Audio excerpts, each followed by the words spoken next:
ඉතින් අද අපි කතා කරමු අපේ අසල්වැසි රාජ්‍යයක් වෙන ඉන්දියාව ගැන.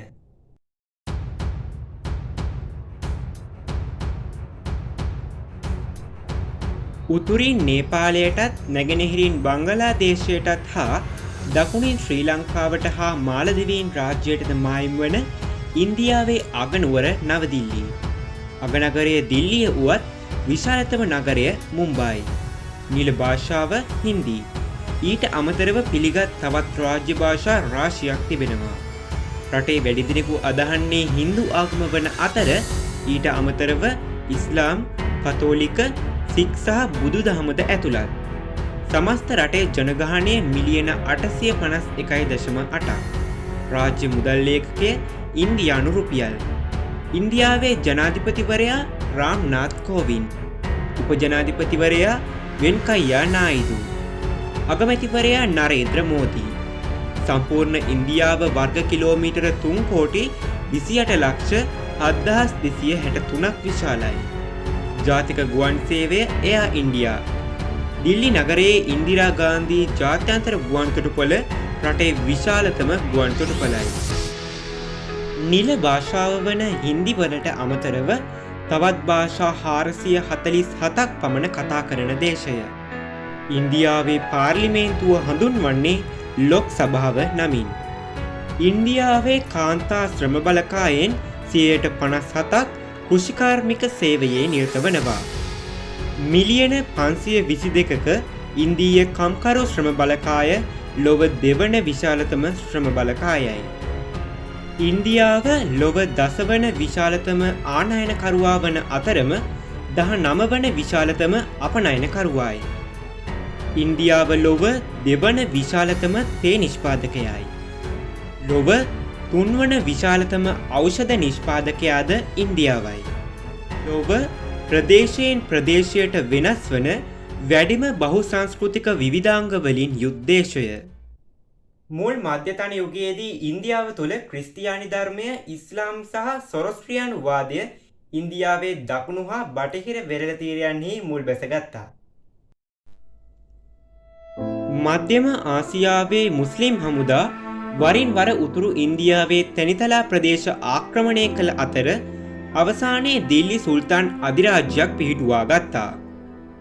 15 වන සියවසේදී විජයනගර අධිරාජ්‍ය දකුණු ඉන්දියාවේ දීර්ඝකාලීන සංයුක්ත හින්දු සංස්කෘතියක් නිර්මාණය කළා.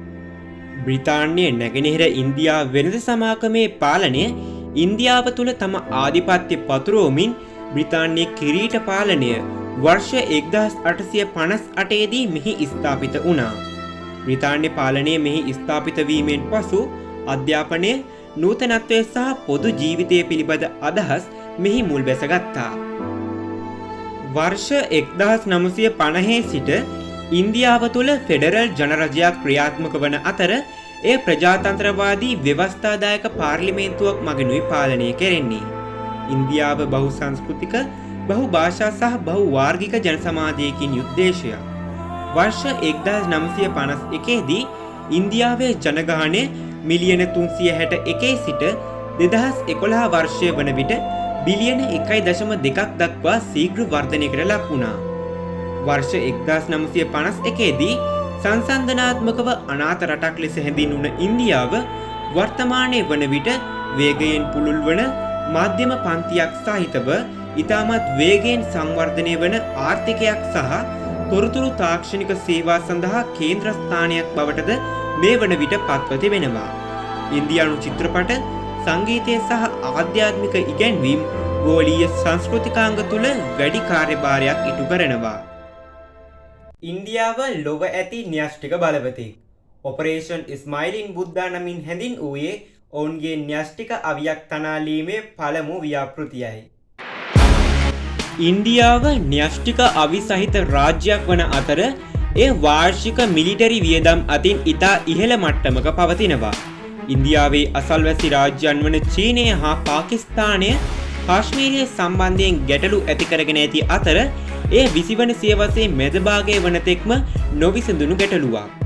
ඉන්දියාව මුහුණ දෙන සමාජ ආර්ථික අභියෝග අතර ස්ත්‍රී පුරුෂ සමාජභාවයේ අසමානතාවය ළමා මන්දපෝෂණය සහ ඉතා ඉහළ ජීවන වියදම් මූලික වනවා. ඉන්දීය හින්දු ආගම හා බැඳුණු සංස්කෘතිකාංග ස්වාභාවික පරිසරය හා වනාන්තර සමගින් සහයෝගයෙන් කටයුතු කිරීම වුවද වර්තමානයේ සිදු කෙරෙන ගෝලීයකරණය හේතුවෙන් ඉන්දියාව තුළද වේගයෙන් වනාන්තර විනාශ කිරීමට සිදුවීම කනගාණුවට කරුණක්. ඉන්දියාවේ සංචාරක ව්‍යාපාරය රටේ ආර්ථිකයේ ඉතා වැදගත් අංගයක් වන අතර එය ඉන්දියාව තුළ ඉතාමත් වේගයෙන් වර්ධනයට පත්වන කර්මාන්තයක්.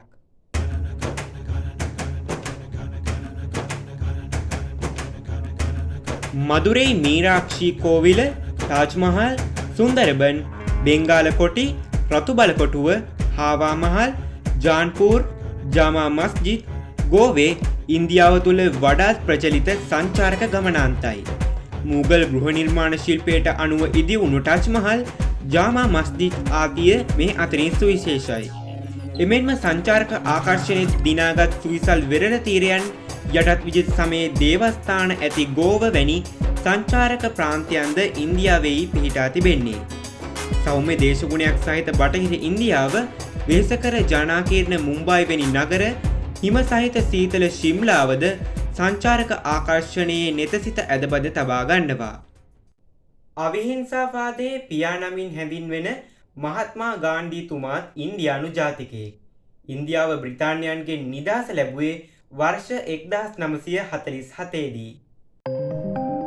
ස්වාධීන ජාතියක් ලෙස ඉන්දියාවේ ස්වයං ප්‍රතිරූපයට අවශ්‍ය වූයේ ලෞකික හා ප්‍රජාතන්ත්‍රවාදී ජනරජයක් නිර්මාණය කරන ලද්දේ වර්ෂ 1950 දී සම්පූර්ණ කරන ලද එහි ව්‍යවස්ථාව මගිනුයි. එය සිවිල් නිදහස, ක්‍රියාකාරී ශ්‍රේෂ්ඨාධිකරණයක් සහ බොහෝ දුරට ස්වාධීන ජනමාධ්‍යයක් සහිතව ප්‍රජාතන්ත්‍රවාදයක් සහිතව පවතින ජන සමාජයකින් යුක්තයි.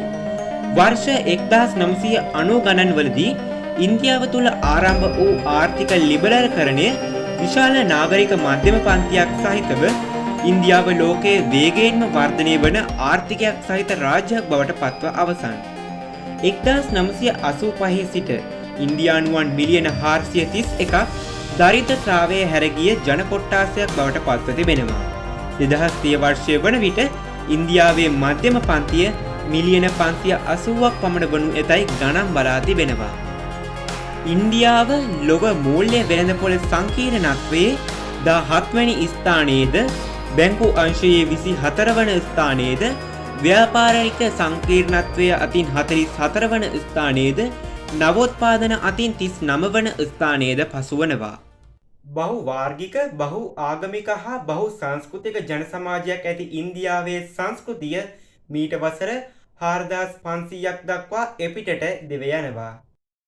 ඉන්දියාවට දකුණු ආසියාවේ පුරාණ කලා සම්ප්‍රදායන් ඇති අතර එයට යුරෝසියාවේ බලපෑමද නොඅඩුව ලබා තිබෙනවා.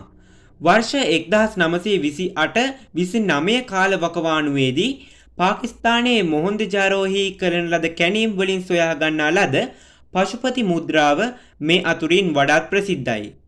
ඉන්දියාව තුළ දක්නට ලැබෙන විශාල මූර්ති ගණනාවක් බෞද්ධ ඒවායි. සාංචි, සාරානාත් සහ අමරාවතී වැනි බෞද්ධ ස්තූප මේ අතරින් ප්‍රකටයි. ඉන්දියාව තුළ පෞරාණික සිතුවම් ඉතිරිව ඇත්තේ ස්ථාන කිහිපයක පමණක් වන අතර ඒවායිනුත් අජන්තා ගුහා චිත්‍ර ප්‍රකටයි. ඉන්දියානු ආහාර පිසීමේ කලාව ඉන්දියානු උපමහද්වීපයට ආවේනික වූ සංස්කෘතික ආහාර වලින් සමන්විතයි.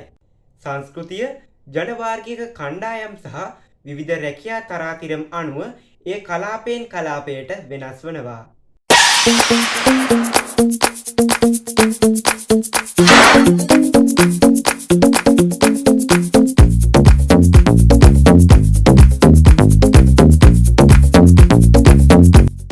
මෙලෙස බහු වාර්ගික ජන සමාජයක් සහිත ඉන්දියාවේ ආහාර කලාවේ විවිධ වෙනස්වීම් වලට හින්දු සහ ඉස්ලාම් ආගමික සංස්කෘතික තේරීම් සහ සම්ප්‍රදායන් දැඩි ලෙස බලපානවා. විශේෂයෙන්ම ඉන්දියානු ආහාර රටාවේ අර්ථාපල්, තක්කාලි, මිරිස්, රටකජු, සහල්, මීකිරි, ගීතෙල් හා තවත් කුළුබඩු වර්ග රාශියක්ද භාවිතා වනවා. දේශීය සංස්කෘතිය, භූගෝලීය පිහිටීම සහ වාර්ගික විවිධත්වයේ ප්‍රතිඵලයක් ලෙස ඉන්දියාවේ විවිධ ප්‍රදේශවලදී එයට තවදුරටත් වෙනස් වෙනවා. විශේෂයෙන්ම ඉන්දියාවට අයත් දූපතක් වන අන්දමන් සහ නිකෝබාර් දූපත්වල ආහාර පිසීමේදී මුහුදු ආහාර විශාල කාර්යභාරයක් ඉටු කරනු ලබනවා.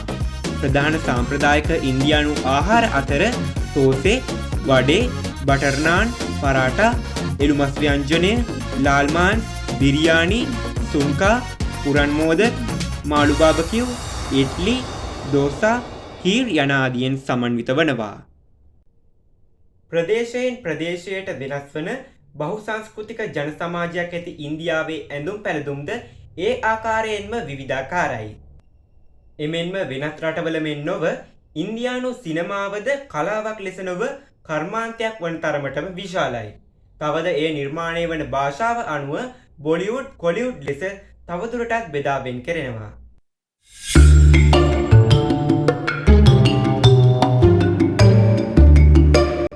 ඉන්දියාවේ ඇඳුම් පැළඳුම් ඉන්දියාවේ එක් එක් ප්‍රදේශයේ මිනිසුන්ගේ විවිධ ජනවාර්ගිකත්වය, භූගෝලීය පිහිටීම, දේශගුණය සහ සංස්කෘතික සම්ප්‍රදායන් මත රඳා පවතිනවා. කලින් කල බොම්බේ ලෙස හැඳින් වූ මුම්බයි ඉන්දියාවේ විලාසිතා අගනගරයයි. ඉන්දියාවේ නාගරික ප්‍රදේශවල බටහිර පන්තියේ විලාසිතා දක්නට ලැබුණත් බොහෝ ග්‍රාමීය ප්‍රදේශවල තවමත් සාම්ප්‍රදායික ඇඳුම් පැළඳුම් දක්නට ලැබෙනවා.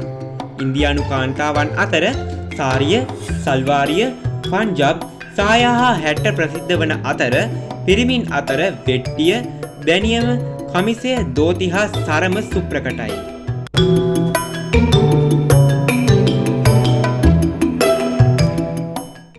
ඉතින් අද අපි ඔයත් එක කතා කරේ අපේ අසල්වැසි රාජ්‍යයක් වන ඉන්දියාව ගැන. මේ වගේ වීඩියෝ එකක් දාපු ගමන් බලන්න දැන්ම මගේ channel එක subscribe කරන්න. හමු වෙමු අලුත් වීඩියෝ එකකින්.